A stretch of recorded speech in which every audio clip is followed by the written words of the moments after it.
요즘엔 머리가 안 돌아가. 아니에요. 특히 40대, 50대가 가장 인생에서 독서 능력, 공부 능력, 문제 해결 능력이 최고조인 그런 나이입니다. 중년이 되면 애들 다 키웠잖아요. 아이가 성인이 됐어. 이러면 더 조건이 좋아요. 자신의 인생에 집중할 수 있는 시기를 맞이한 것, 그것이 바로 중년의 핵심적 성격이에요. 자기 인생을 펼쳐갈 때 여러분들에게 필요한 것은 바로 독서입니다. 세 권만 딱 추천하라고 하니까 우선 첫 번째 책은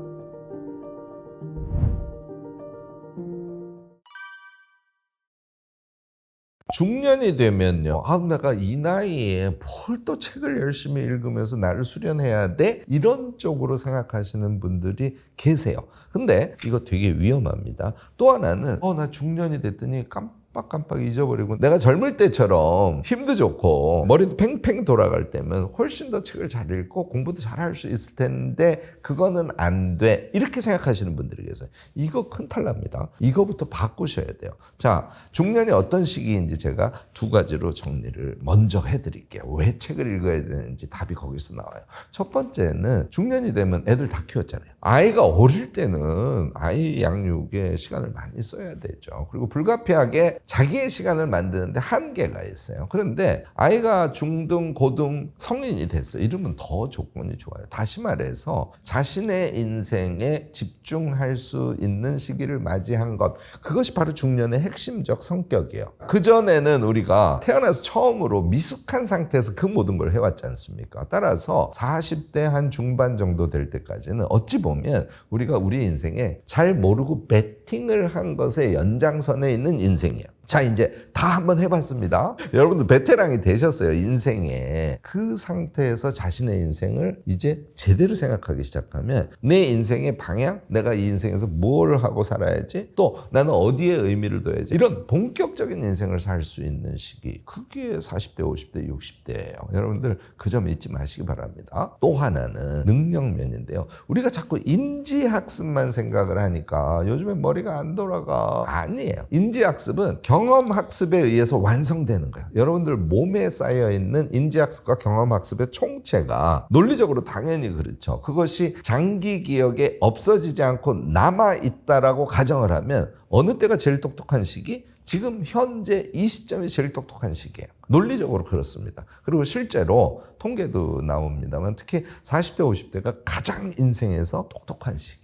가장 독서 능력, 공부 능력, 문제 해결 능력이 최고조인 그런 나이입니다. 자, 그러면 자기 인생을 펼쳐갈 때 여러분들에게 필요한 것은 무엇일까요? 네, 영어로 competency라 그래요. 역량. 내가 나의 자유를 쟁취하고 내가 나다운 삶을 살고 내가 나의 꿈을 이제 본격적으로 실현하려고 할 때 여러분들에게 필요한 것은 competency, 역량이에요.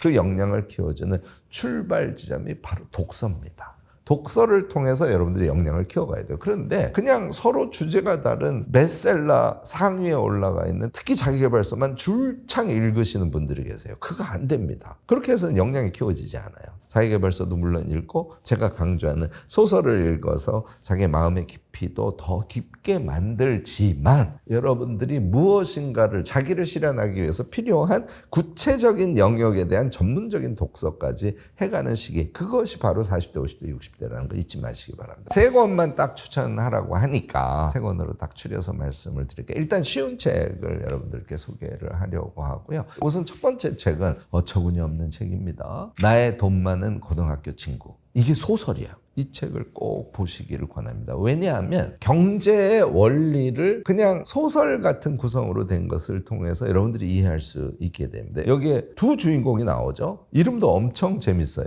주인공 한 사람은 영철이, 주인공 또 한 사람은 광수예요. 그리고 이제 후반부에 가면 영철이와 광수의 아들 둘이 나옵니다. 그래서 이 네 명의 주인공이 경제적 삶을 어떻게 꾸려가는지에 대해서 쭉 나와요. 영철이는 이렇게 생각하시면 돼요. 한국 최고의 대학을 나와서 한국 최고의 재벌 기업의 관리부장 같은 거로 있는 사람. 한국의 모범생 타입이죠. 그 다음에 광수는 골동품집 자제로 나와서 공부라고는 정말 잘 못하고 그러다가 나중에 이것저것 만들고 하는 게 자기 취미라는 걸 알게 되고 그거를 더 발전시켜서 집을 짓는 게 자신의 꿈이 되고 그래서 가로늦게 건축대학에 소위 한국의 서열 기준에서 보면 아주 밑에 있는 서열의 건축대학을 나와서 건축업을 하다가 대박을 낸 사람이죠. 있죠. 영철이하고 광수가 영철이네 본사의 리모델링 큰 공사를 하는 킥오프 미팅 때 두 사람이 오랜만에 조우를 하는 그런 소설이에요. 영철이가 깜짝 놀랍니다. 제가 그 큰 회사의 사장이란 말이야. 영철이는 처음으로 좀 괜찮은 외제차를 사가지고 광수랑 만나는데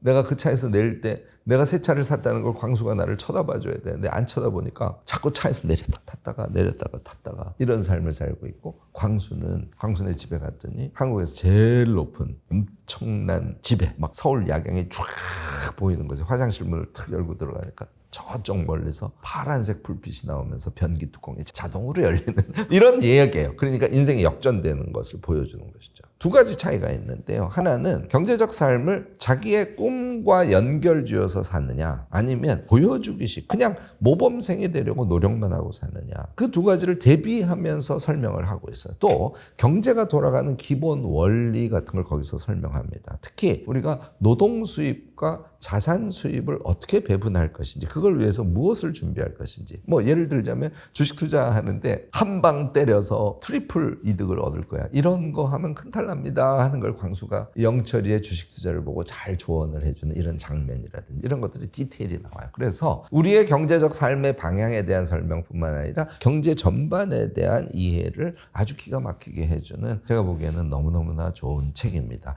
송희구라는 작가가 쓰셨는데요. 이 송희구 작가는 또 엄청나신 분이에요. 직장인이에요. 베스트셀러를 3권이나 내셨는데 이제 3번째 책이거든요. 여러분들 꼭 이 책을 쉽게 읽으시면서 일확천금을 하겠다. 나의 꿈과 상관없이 돈만 많이 벌어야지 이런 왜곡된 생각으로부터 경제적 삶과 관련된 생각의 중심을 잘 정립시키시기를 권합니다. 두 번째 책은 경제를 좀 이해해서 그러면 실행력이 돼야 될 거 아니야. 이것은 역시 안젤라 더크워스의 그릿이 끝판왕이에요. 이 책은 완전히 정독하셔서 여러분들이 익히셔야 됩니다. 무슨 얘기냐면 내가 4, 5, 60대 인생을 살아가. 그러면 그동안 열심히 살았으니까 이제는 좀 쉬면서 대충 살아야지. 내가 이 나이에 뭘 이렇게 열심히 해야 돼. 열심에 대한 개념이 잘못 들어있기 때문에 이런 생각을 하시는 거예요. 열심의 진짜의 모습은 그릿이에요. 그릿은 GRIT라는 영어의 조합이죠. G는 growth고 R은 resilience라고 해서 이제 회복 탄력성이라고 보통 얘기죠. 뭐 영어 얘기 계속하면 뭐 하니까 이 정도로 하겠습니다. 그래서 결국은 열정적인 끈기를 의미해요. 그래서 안젤라 더크워스가 이 책을 내고 뭐 일약 세계적인 학자가 됐죠. 이 책에서는 아주 중요한 교훈을 몇 가지를 얘기합니다. 우리가 열정적인 끈기를 가지고 무엇을 할 때 그것은 노력이 아니라 그걸 하면서 계속 행복감을 느끼고 그것에 큰 성취가 오면 또 큰 희열을 느끼고 이런 걸 의미해요. 노력해서는 열정적인 끈기에 절대로 도달할 수 없다. 이게 그릿이 우리에게 던지는 핵심적인 메시지입니다. 이걸 그릿을 또 잘못 읽으시는 분들은 거꾸로 생각하신다. 그릿에서 얘기한 것처럼 나는 정말 열심히 살아야지. 이거 아니에요. 그릿은 열심히가 아니라 재미와 의미를 통해서 자연스럽게 정말 열정적인 사람이 되고 그것을 쭉 이어가는 자동으로 오는 끈기 이 세계를 여러분들이 꼭 맛보실 수 있어야 됩니다 하는 메시지를 던지고 있어요. 노력과 다른 차원이라는 거 다시 한번 강조합니다. 여기에서 몇 가지 핵심적인 하위 메시지들을 또 제공을 하고 있는데요. 우리가 뭘 하다가 잘 안 되면 나는 재능이 안 되는 것 같아. 저 친구는 노력도 안 하는데 저렇게 결과를 팍팍 얻어내는 거 보면 역시 머리가 무지하게 좋은 것 같아. 뭐 이런 생각 여러분들 하시죠? 안젤라 더크워스는 명확하게 그 부분을 부정합니다. 재능이 많으면 약간의 도움이 되긴 하지만 그 재능이 현재 능력으로 발휘되지 않는 한 아무 의미가 없습니다. 그래서 재능의 사이즈가 사람마다 다른 것은 사실이지만 결국은 우리가 인생을 살아내면서 그 재능의 현실적 표현태 거기에 도달하지 않으면 안 되는 것이요. 그래서 재능보다 10배 이상 중요한 것이 기술이에요. 이런 얘기를 하고 있어요. 이 부분 여러분들이 꼭 경청하셔야 됩니다. 요컨대 제가 피아노 예를 많이 드는데 미국 사회나 유럽 사회는 그래서 운동이나 이런 악기 같은 것을 꼭 필수적으로 가르쳐요. 왜냐하면 그걸 통해서 그릿을 알 수 있게 되거든요. 무슨 얘기냐면 자 피아노를 쳐요. 그런데 바이엘 치고 나 이제 지겨워서 못하겠어. 때려쳤어. 피아노 칠 수 있게 됩니까? 바이엘 가지고는 절대로 안 됩니다. 그리고 처음 무슨 재즈 피아노 같이 이렇게 건반을 누르는 거 이것만 처음부터 시작했어요. 피아노 늪니까? 안 늘어요.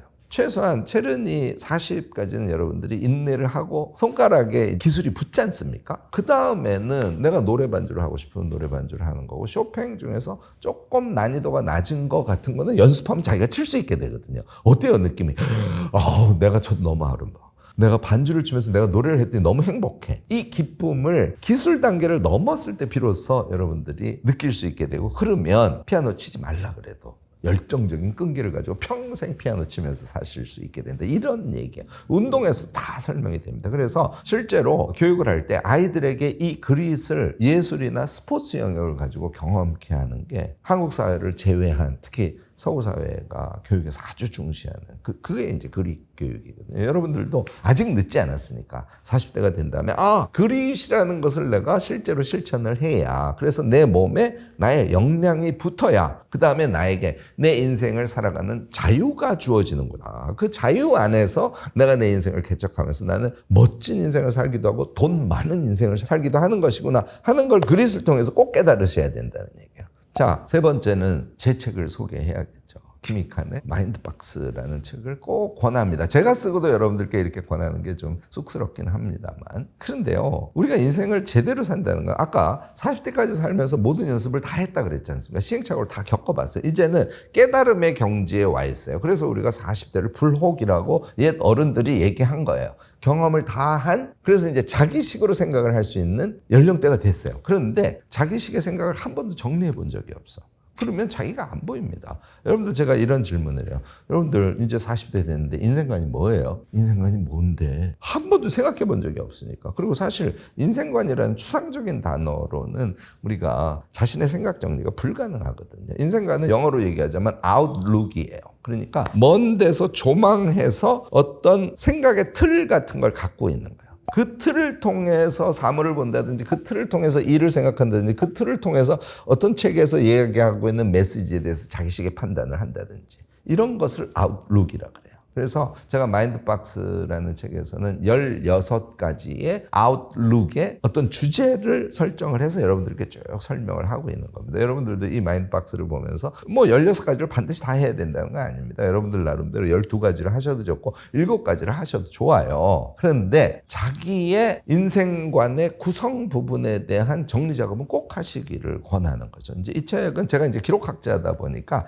그냥 그 생각을 자주 하세요 이렇게 제안하지 않고 메모하고 수정하고 해서 명시화된 마인드박스를 쓰세요 하고 책에다 이렇게 칸도 만들어 드리고, 아마 지금은 부록으로 그 마인드박스 10개를 쓸 수 있는 노트를 아마 같이 여러분들께 제공하고 있는 거로 알고 있는데, 이런 것들을 꼭 써보시라는 거예요. 예를 통해서 꿈과 돈이야. 그럼 이 두 가지를 어떻게 융합할 것인지에 대한 자기 생각. 우리가 살면서 자꾸 경쟁에 치여서 사는데 경쟁에 대한 자기 생각. 내가 자본주의 사회에 살면 실제로 소비하고 또 절약하기도 하고 살잖아요.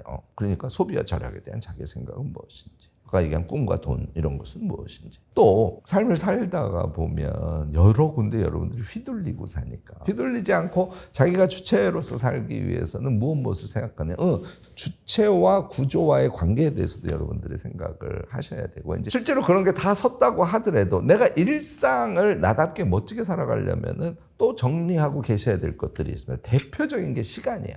여러분들 물리적 시간만 아시지 않습니까? 저는 주관적 시간이라는 개념을 쓰는데, 물리적 시간과 주관적 시간의 개념에 대해서 이해를 하고, 내가 시간을 어떻게 활용해야 되는지에 대한 시간에 대한 자기 생각 방식을 갖고 있어야 되고요. 이제 이런 것들도 마인드박스의 핵심 중에 하나라고 보는 것이죠. 그리고 이제 마지막에는 일종의 판단 기준 같은 것들도 일부는 갖고 계셔야 돼요. 제가 대표적으로 이야기하는 게 몸과 정신에 대해서 여러분들은 어떤 생각을 갖고 계세요? 저는 심신일원론을 아주 강조하는 사람이거든요. 그러니까 내가 몸이 아플 때는 몸을 돌봐주잖아요. 그러면 마음이 아플 때는 어떻게 한다고? 냅두잖아요. 그러시면 안 돼요. 그래서 특히 마음이 아플 때는 거꾸로 몸의 건강을 더 강화시켜주면서 마음을 위안해주는 그런 행위를 하셔야 되고요. 근데 몸이 아플 때는 튼튼한 마음을 가지고 내 아픈 몸을 조금씩 보호해 줄 수 있는 시간을 적극적으로 갖는 것이죠. 다시 말해서 몸을 보호해 주는 시간을 가지면 일을 하지 않는 시간이잖아요. 그런데 마음의 강도가 있으면 다음에 몸이 좋아진 다음에 내가 그 일을 하면 돼. 그래서 몸이 아플 때도 불안하지 않는 자기가 될 수 있는. 그러니까 몸과 마음에 대한 자기의 생각 방식 같은 것이 실제로 인생을 살아가는데 크게 작동을 한다는 것이죠. 이거 전체가 모여서 인생관이 되는 거예요. 여러분들 이거 꼭 특히 40대가 넘어서는 정리하시기 바랍니다. 그전에는 인생관을 정리하려고 해도 쉽지가 않아요. 그런데 이미 산전, 수전, 공준전까지 다 겪으신 여러분들, 거기에다가 아이들까지 이제 양육을 꽤 시켜서 자신의 시간을 가질 수 있는 여러분들, 이제 거꾸로 순서로 얘기해 볼까요? 자신의 인생을 제대로 생각하는 출발 지점이 돼야 돼요. 가끔씩 한번 돌아보면서 이게 제대로 된 메타인지란 말이에요. 그러면 자기의 인생을 자기답게 살 수 있는 정신세계의 기반을 구축하실 수 있게 되는 겁니다. 이것이 된 다음에 우리가 무엇인가를 이제 자기 인생을 실현해 갈까요? 실현해 갈 때 그냥 됩니까? 아닙니다. 그릿을 실행함으로써 자신의 역량을, 필요 역량을 계속 쌓아서 본격적으로 자기가 하고자 하는 것을 실천하는 그 단계로 가야 되니까 그릿이 반드시 필요한 거예요. 이거를 꼭 생각하셔야 되고요. 자본주의 사회에 사니까 자신이 꿈을 실현하면서도 경제를 이해하고 있어야 돼요. 네, 돈 많은 나의 고등학교 친구 같은 것들을 통해서 경제의 원리, 경제에 임하는 자신의 태도, 관점 이런 것들을 제대로 세우세요. 요 세 책이 저는 여러분들의 인생책이 될 가능성이 무지하게 높다고 봅니다. 적극적으로 이 세 책을 읽으시고 40대, 50대, 60대의 멋진, 이게 제2의 인생이 아니라 사실 제1의 인생일 가능성이 높아요. 그렇게 생각하시고 삶을 잘 영위해 가시기를 적극적으로 권합니다.